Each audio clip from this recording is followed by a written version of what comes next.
Hey, it worked. Okay, we're actually live, and I'm live and on time. That's even more amazing. I already got a thumbs up for that one. Yeah, it's been a little complicated with the scheduling for these things pretty recently. So I'm really, really happy that this is actually working. Of course, we can knock on some wood. All right, what I'm going to go ahead and do is there were still a whole slew of questions from the original post. So I'm going to start to kind of tick off those questions. If anybody, I can see the chat. So if anybody has a question that's here currently and you want to ask that, what I can do is kind of flip flop between kind of like pre-asked questions. I can answer those.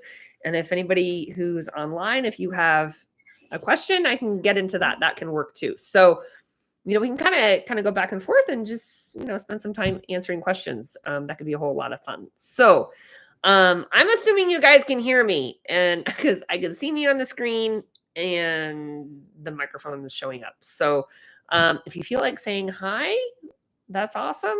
Okay, I got a little heart, so thank you. My guess is then somebody can hear me, so that's really cool. All right, if you feel like chatting, feel free. So unless anybody has specific questions who's already on, I'm just going to go ahead and start. Oh, good. Somebody's from Australia is hearing and seeing me well. Yay. Okay. Awesome. I'm going to go ahead and start answering questions that that were pre-submitted. But if anybody online has questions, we can just kind of bounce back and forth a little bit. So I'm looking at it on my phone. I pulled up the thread from before on my phone. And this one says, this is actually a really great question. This one, let's see, is Adrian. And she says, what is your perspective on the is buried just another container search debate? That is a really, really cool question. So if you trial an AKC, there is a buried element. It's kind of really, they used to actually truly be buried. And when AKC started, which wasn't really that long ago, but they would actually take the hides and they'd bury them in the ground, right? So it really was actually a buried element. And there's a whole lot of problems with that because it was really hard to get consistency across regions. And, you would get a big gully washer rainstorm and all of a sudden it just wouldn't work very well. So to try to get consistency, Prizey, hey, what are you doing? I think Prize is bug hunting and she just got spayed. So anyway, Penta. So they ended up taking the hides and they put them into containers full of sand, and then decided to make it a little bit more complicated and had water also, in which case it's really not buried, it's more submerged. Technical difference, right? However, there are some other complications about the buried element that make them not just a container search. One of them is where the grate is. Now, the grate is there to keep the dogs from kind of really heavily disturbing the substrate, which is the sand or the water, right? So there's a grate, which usually gives you about a 2-inch clearance between the surface of the substrate and the surface where the dogs can actually reach it. Now, if you look at more professional applications where the dog is working water, for instance, a lot of times if it's like a shoreline problem, the dogs can actually get in the water. So it's a little bit different. Or if they're working from a boat, for instance, they're going to catch odor from above the surface if they can't get all the way down. So there is an aspect, it's kind of like it's inspired by real world application. It's just more inspired by. And from a berry perspective, it's only going to be a couple inches deep. It's not really heavily buried, but it's within a box. So although inspired by professional applications, it's definitely not equivalent to buried. However, that said, it's definitely not a container search. Or it is a container search, but it's not just a container search. And here are the differences. When we have a container, okay, if we can kind of picture a box, right? There's seams, there's areas where that odor is going to escape. And it's going to be a very small part of that container. Unless you have cardboard, cardboard itself, if it ages a lot, it just soaks up odor. So if you age that box and you overuse that box, it's going to turn into like this big blob of odor, right? Because it just turns into kind of it's almost like a big hide. However, that said, when you're using boxes and everything for containers, you tend to not reuse the hot cardboard ones, I hope. And if you're reusing other types of containers, they do soak up odor a lot, and they can kind of get very, very hot over time. So over time, they're going to get hotter, hotter, hotter because they absorb more and more odor. But the odor itself is going to present out of where air is going to escape. It could be a seam, it could be a hole, it could be a zipper, it could be, whatever that is, right? Which is very different from a container for the AKC buried element. And when we're looking at that, what happens is let's say you have sand, and now let's say you're doing it outside because a lot of dogs make a mess. So you have kind of sun maybe hitting that sand, and that's going to heat up that sand. And when that does is it's going to actually take that odor that's in there, and it's going to cause that odor to expand. And it's going to it starts to move through the sand granules, and it starts to come up into the container. Now, because of the shape of the container, you're going to find that you're going to get a lot of odor along the outer edges. Now, that's actually going to be very similar to water, where in water, again, it's submerged and it's an oil. Keep in mind that it's an oil, right? So that odor is going to start to come up from the surface, and it's going to actually, because of surface tension and all that kind of good stuff, a lot of that odor from the oil is going to collect around the outside edges of the water. And so the odor is going to be strongest on those outer edges. So you're actually going to get most of your odor in the quote buried element. I have to say quote because it's not really truly buried, is going to be coming up around the outer edges of those containers. Now, that said, now it gets even more complicated, because now you also, don't forget, you have the grate there. So you have a little bit of a space between the substrate and the surface where the dog can get to. And that is prime location for trapped odor in a cold container.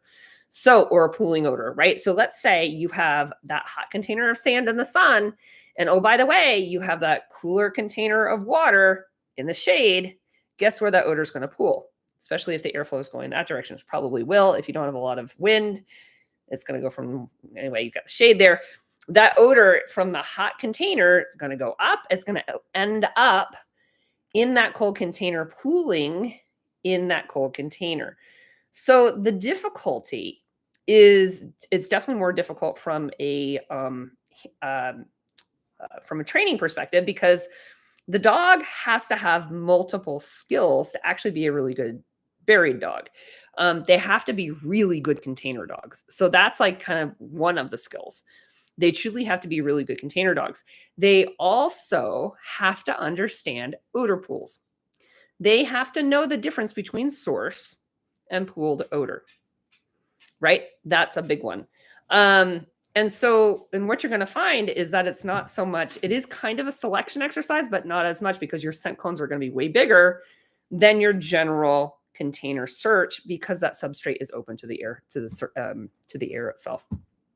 So that was like an 8-minute answer to a question about, is a buried search just another container search? And the answer is no.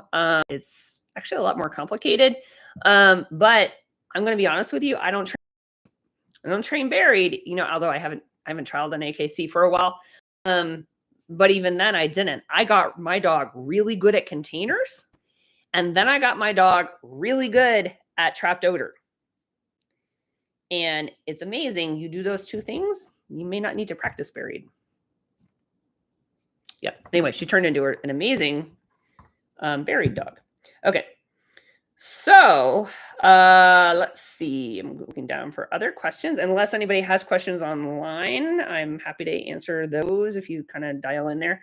I'm not sure. This is just kind of a general comment, so I'm having a hard time answering. If I don't answer your question, is because it's not phrased as a question. This is more of a comment here. I say container searches where false alerts can be blank, hot, or missed hides. That it's not specific enough for me to answer. I apologize. So I did see your kind of question, but it's not really phrased like a question. It really needs to be specific. Otherwise, I'm just going to talk about something random that's probably not going to apply to what you want to find out about. I think we already talked about that one. Already talked about that one. Okay, so here's a question. So Ein says, as you plan training sessions for a week or even a month, do you focus on one particular skill over time, several days or months, or until it's amazing, or do you work on something else in between, either new or maintenance, to keep established skills fresh? That's a great question, and it depends. It totally depends on what I'm working on. So, as an example, a while back, powder actually is amazing at containers now. And if you saw the reel I put out on my personal page of her getting 2 hot containers in a row, we just did a summit. We were high in trial at the St. Paul, Minnesota summit over the past weekend, and we were the only team to get the bonus, which included kind of a no, like a you have to ask, may I move on? And it started out with our 40 toolboxes. There were distractions. There were 2 hot containers right next to each other. And if you got that, if you got it and you asked to move on and you were correct, you can move on to the next area, and it was an interior. And then if you were absolutely correct on that, then you got the extra 10 points. So we got it. And she gives these beautiful, beautiful nose freezes on containers. There's a point to me talking about this, by the way. I worked really hard on that. And the point is that I had the goal of taking her from, she used to go nuclear on containers. Like she was horrible. Oh my gosh. And I'm like, this is embarrassing. Got to fix it. I'm a dog trainer. I can't have this. It's embarrassing because, she's my dog. So I had a very specific goal I was working on. Did I only train just containers? No, I was also doing other searching with her. That said, I decided not to trial until I fixed her containers, because I know that when you trial, you tend to undo your training. So it was over a course of just a couple of months. It only took a couple of months to do. It was over a couple of months. I rigorously trained containers every day. Did I do other stuff? Yeah, I did.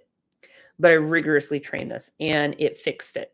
So in that example, over a certain amount of time, because I had a very specific goal, I worked on something very specific every single day. Now, that said, if I didn't have like this big, hairy goal that I was trying to achieve in terms of a training objective, I might not do that. So generally, when I set up my training sessions, I'm generally working on fundamentals all the time. Sometimes I might throw something in, and it depends, right? But there's always a thread of fundamentals in there. It doesn't mean I'm only setting easy stuff. I definitely don't set easy stuff for my girls. Both of my girls, Brava and Powder, both have 5 summit titles each, right? They're very accomplished dogs. I don't necessarily set up easy things for them, but I have a very specific training objective for them. So, and that's something that I'm going to pick that training objective in that session, and it's going to support the fundamental that I'm trying to build in my dog. So for instance, if you've seen videos of Powder, she is a very fast, high arousal dog. And I know from experience that very fast, high arousal dogs are going to struggle with things like close proximity.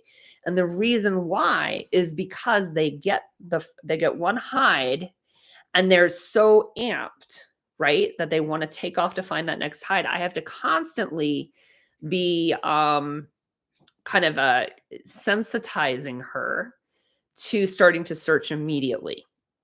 So in that case, I may do a higher proportion of those sorts of hides. Now, if we look at Brava, who has a tendency to make snap decisions, odor pools are really hard for her, right? So I'm going to actually set my hides very specifically for her to work on that. And so I tend to take a look at my dog. And the way I do this is I look at my dog and I'm like, where are the weak points, right? Where are the pieces that I need to tweak? Where are the pieces that I want to improve upon? And I will set up my training goals according to reinforcing the fundamentals that support those pieces. I'm not generally just going out and just setting hides that look cool, right? I'm not setting hides that my dogs are like, oh, my dog is going to do really well at this. Let me set these hides. I don't generally do that. because what's the point in really training something that you're already kind of good at, right? So if it's something that my dog's already good at, I'm not going to set a lot of those. I'm going to be setting things that, that they're going to have to kind of work for.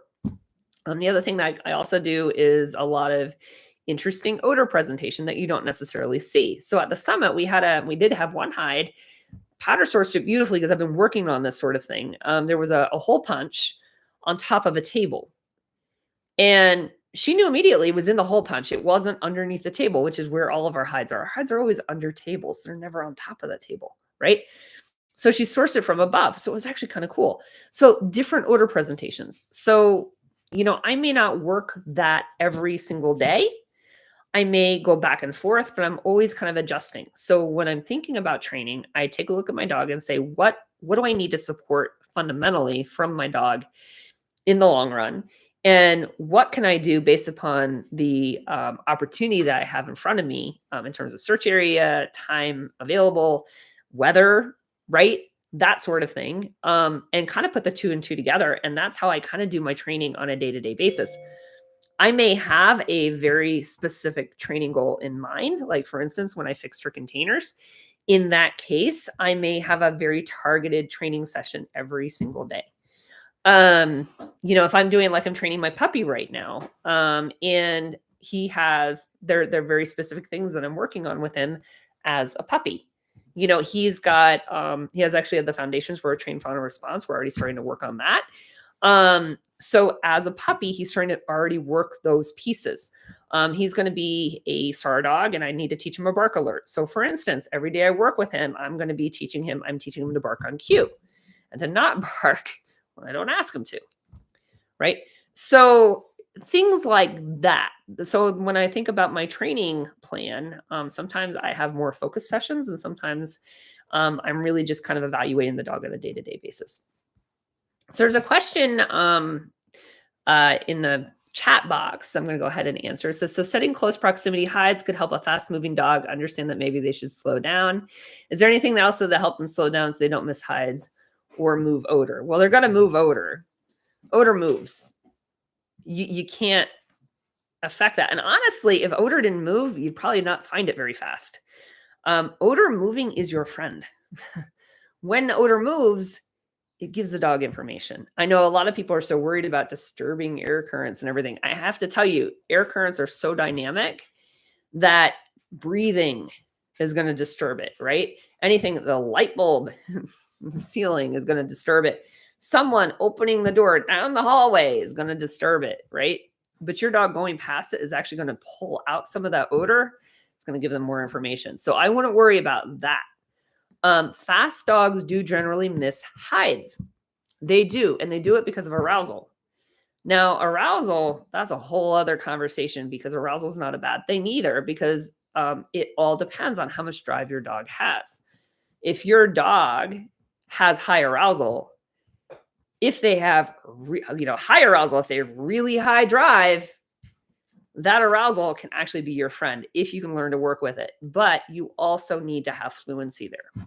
So what I would say is, if you have a fast dog and you're trying to figure out how to work with your fast dog, you have to become a master at in the moment arousal management, which means a little bit of give and take. It takes a lot of time and effort to try to figure out how to work that dog. I tend to keep, I have Powder has super high arousal, but thankfully she has insanely high drive to kind of offset that, because if she didn't have the drive she has, she'd be a train wreck. And honestly, if I didn't work on her arousal and fluency all the time, and if I wasn't like really massively paying attention and observing, it still would be a train wreck. High arousal dogs are actually very hard to work. If you don't have the drive sufficient though for that arousal, what you end up having to do is lower the arousal and increase the motivation. So you have to kind of know your dog's drive level to really be able to say what you're going to do with that arousal level. But so I would say, if you want to really kind of think about getting the dog to slow down, you have to engage the brain. Whatever you can do to get your dog's brain engaged based on hide placement, whatever, search area, those big open search areas are not your friend, right? Complicated, smaller search areas are probably your friend, as long as you can handle the line handling. I tend to not run my dog, my high arousal dog, off leash very much, mostly because off leash is arousing. It's got to make it a little bit more crazy. So you'll see most of my videos with Powder are going to be on leash. Can she work off leash? Yeah, she can. And she's done it very successfully. But that said, I'm also paying attention to what dog do I have at the end of my line every single day and at every single search. And I'm going to make my adjustments or my decision points based off of that. But yeah, getting the dog used to working close proximity hides can help them to be a little bit more careful. It's all about expectation setting. I do a lot of expectation setting with my hide placement. So we're at about 20. We do this for a half an hour. What am I thinking? Why was I thinking 15 minutes for some reason? We have another 10 minutes. So I'm really kind of excited about that. So hopefully, Christine, hopefully that really helps you. Let's see if we have other questions. Let's see. Here's another question. If somebody on the chat doesn't have a question, I can go ahead and answer the next one. I'm just kind of going down the list and just figure out kind of check them off. All right, so the question is from Renee, how do I balance letting my dog lead and covering all the sections in a search without wasting lots of time? So if in the beginning of the search she leads, finds one hide in a large room, and then heads out to another before clearing the entire room, which also has 2 more hides, room was L-shaped. That is the crux of intentional handling. And it's last year, Robin Grubel and I, we piloted a camp, intentional handling and hide setting, and we're going to be teaching that again in a couple weeks here in Iowa, also with Crystal Wing this time. So she's going to be also teaching that, and it is all about handling with full intention of understanding how to be really that teammate with your dog. And what I would say is the key word in your question, Renee, was balance, right? How do I balance letting my dog lead and making sure you cover your search area is really what you're asking. And the answer to that really is it depends. So a lot of times, if I were to make these decisions myself in a trial, a lot of it has to do with the parameters of the search. It has to do with the search area. It has to do with the dog I have. It has to do with how my dog naturally searches.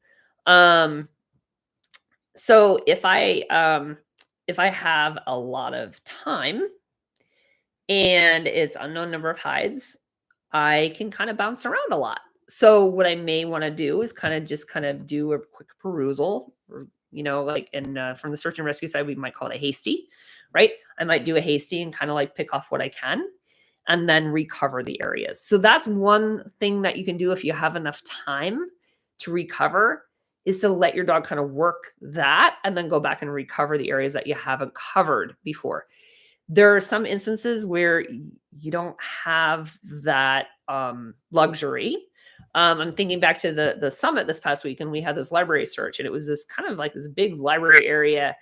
And then we had a coffee shop, and then the other side of it was kind of like a big conference room area. And we had 4 minutes, unknown number of hides for the entire thing. Well, you're not going to have a chance to bounce back and forth, right? You just can't. You just don't have time for that. So you really have to kind of think about it in terms of sections. So then in that case, what I tend to try to do is I do let my dog lead a lot, but I may say, okay, well, now you can lead within the section that we're working, right? And so then we can kind of do that hasty idea within the section that we're working. I'll be like, oh, this is what we did. Like, so she came in and she kind of peeled off to the right. And I'm like, ooh, we didn't get over there on the left. Well, guess what? There was a hide over there on the left, right? So after we worked over to the right a little bit, we kind of came back and worked that, but we're still within that first section that I wanted to work before moving on. So these are different ways that you can kind of do that. There's a lot of ways, like it's not and this is the thing about intentional handling. And this is this whole thing that kind of gets at me. It's like, it's not an either or. Like, it's not either, you let the dog drive or you take over. Like that is black and white thinking. That's not really, like, when you're really thinking about teamwork between you and the dog, there's no black and white. It's all about the gradient, right? And it's a gradient in the moment. And it's a gradient when you're either, you might have to flex it depending upon the situation. And this is how you just kind of work with each other, right? And sometimes the gradient's more on the dog side, and sometimes the gradient's more on the handler side. And it depends. And you have to make those decisions based on a lot of different factors, including, what dog you're actually working at that moment and the type of situation you're in. Yeah, so I would say there's a lot of pieces that go into that, but if you're trying to figure out how do you maximize the dog's independence, because some dogs really kind of need that, right? How do you maximize that and still have some influence in the search? I would think of it as sections and really maximize the independence within that section and then make the choice to move on. And making the choice to move on doesn't mean all of a sudden you go, hey, let's go this way, right? It could just mean you rotate or you take a couple steps. Like sometimes that's all it takes, just to kind of say, hey, you know what, we're moving in this direction. I can tell you, and again, I know it's totally different because we're talking Nosework, but if I'm working my area search dog and we're doing an 80-acre search, I may not even talk to her the whole time. And I'm not gesturing. I'm not doing any of that. I'm just literally walking a line and she's working all the way around me, right? And we're clearing that whole area. Your dogs and your dog doesn't have to be an area search dog to do this. The dogs kind of do it naturally. They want to work with you. So what you're going to find is that just your proximity, just your location is actually going to be influenced enough to say, all right, we're working this section or we're working that section. It doesn't have to be heavy. It doesn't have to be, all or nothing. And I think if we kind of try to move away from like a very black and white view of that, I think what you're going to find is that it opens up a lot of avenues into teamwork for you. So hopefully that's very helpful. I'm going to jump over to, there's a question. I probably have time for one more question. And this one is in the chat. The question here from Kim says, I know how to train distractors. I have a dog with high prey drive for animal smells. How can you train for barns at a fairgrounds, nose on the ground, and does not search even if I'm present? Well, that's all about reinforcement system. And actually next week we're teaching distraction camp. Here's my hand. Yeah, just distraction camp. This is my t-shirt. I just have to say this is my advertising, right? Distraction camp from I think 2023. Anyway, we're teaching this, and then we teach all this type of stuff where it's not just distractors and boxes. It's all about training and distractions. So, can your dog search in a in a chicken coop? We actually get people who, their dogs can't get into a chicken coop in the beginning. At the end of the week, they're searching in a chicken coop. Dogs with very high prey drive. So the key to all of that is your reinforcement system. You have to build the reinforcement system in your dog so that is either through play, it's through, reinforcement, it's through being very specific with your hide setting. It's making sure that your hide setting is such, and we do this very systematically, that we can edge you into working those really distracting areas. But what I would say is that it's very difficult to go all or nothing, right? It's very difficult to like, okay, we're doing it, I'm training in my class, or I train even, at the local Home Depot. Now all of a sudden I'm at a barn and I've got this very high prey driven dog, right? I can't do that unless my reinforcement system and my expectation and my steps that I've taken haven't built up to that. So I would say the first question to you is if you can go to a fairground and can you play with your dog? So first of all, even before that, can you walk your dog around the area, right? And if the answer is yes, okay, now can you play with your dog? Because here's the hard part, and I'm not even talking toy play. You may not have a toy dog, which is fine. My very, very high prey driven dog is Powder. She's got crazy prey drive, right? She'd actually be very difficult to have as a search and rescue dog. It's one of the reasons why I picked Prize. I didn't pick Powder in terms of doing search and rescue with, right? Because her prey drive is so high. I mean, I've literally been, I was in the downstairs of a barn, and I was doing set of known hides, but she's working around this wood chipper. All of a sudden she dives under the wood chipper, comes out. She's got the butt end of a mouse sticking out between her front two teeth. And before I could get her to drop it, she went and swallowed it. It was horrible. It was just horrible, right? So the first question was, are any of the mice poisoned? They're not. They weren't. It was a very organic farm. Great. No danger there, but it was just the most disgusting thing in the world. My point is that she's very high prey drive, right? I can work her in a barn, but it's because I've developed so much value in my reinforcement system and in the actual search in searching for odor. So if you can build that reinforcement system, and whether it's playing with a toy or you're playing with food, can you do food play? If your dog is a food dog, Powder's a food dog. She doesn't, even though she loves toys. For Nosework, she believes she should only have food. I'm like, okay, that's what she wants. So she's a food dog. But so then what I have to do is I have to have the right reinforcement system that can build the value for my odor, and you work up to the really distracting in areas. It's not and again, it's not the leapfrogging, right? You want to think about how do you work up to that? And the first thing I would say is, can you engage with your dog? First of all, before you even think about playing, can you engage with your dog in a fairground area? And if the answer to that is no, you're gonna have a really hard time searching there. But can you engage with your dog, and then can you play with your dog? And you start there, and then you go easy, right? And you build that reinforcement system. That is like the magic formula that kind of comes together.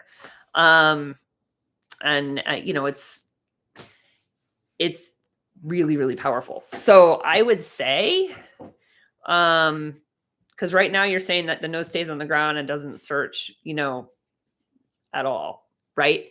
Is that you've really got to build that reinforcement system and start super simple. So hopefully that was really easy. Hopefully that was really helpful, Kim. All right. So I think we're at about a half an hour. My goal is to kind of make these a half an hour and then try to do these on a weekly basis. I'm really hoping you guys are finding these helpful. And because it's on YouTube, it's also getting saved, which Facebook Lives aren't getting saved anymore. And it's also on my YouTube channel. So you don't even have to be, on Facebook, and you can access it and experience it and everything. So hopefully that's really helpful. Also, to let you guys know, I have a workshop starting, so I might as well just tell you, since you're on live and it's getting recorded. On Sunday, the lecture releases, and it's on multiple hides. So multiple hides, which means also helping your dog to understand how to be successful and lay those fundamentals for doing really good multiple hides, which lays the fundamentals eventually for really great converging odor. It also helps with some handling in between hides. So it's not only multiple hides, but it's the spaces in between. So it's the multiple hides, and it's handling it to set the dog up for success. So that's through Fenzi Dog Sports Academy. There are still working spots available, which is kind of a surprise. Well, it's a repeat. That's probably why. So if you want to get a working spot, that's great. And if there's no working spots available when you go to check out, you can audit and you can ask questions, which is really kind of awesome. But the lecture drops on Sunday. So if you're interested, check it out. FenziDogSportsAcademy.com, FENZI dogsportsacademy.com. And like for $39, you can get a workshop and get feedback. So like, how cool is that? That lecture starts Sunday and goes in your library. So check it out. Go there and go to workshops. You'll see it in there. And otherwise, I will catch you guys later. This has been fun, and we'll chat next week. Oh, actually, though, next week is distraction camp. So it may be a little bit later. I may have to push it a little bit later. I have to figure out what we're going to do for next week, because next week is distraction camp and I'm teaching all week. We'll figure it out. Okay. All right. Talk to you guys later. All right. Good night.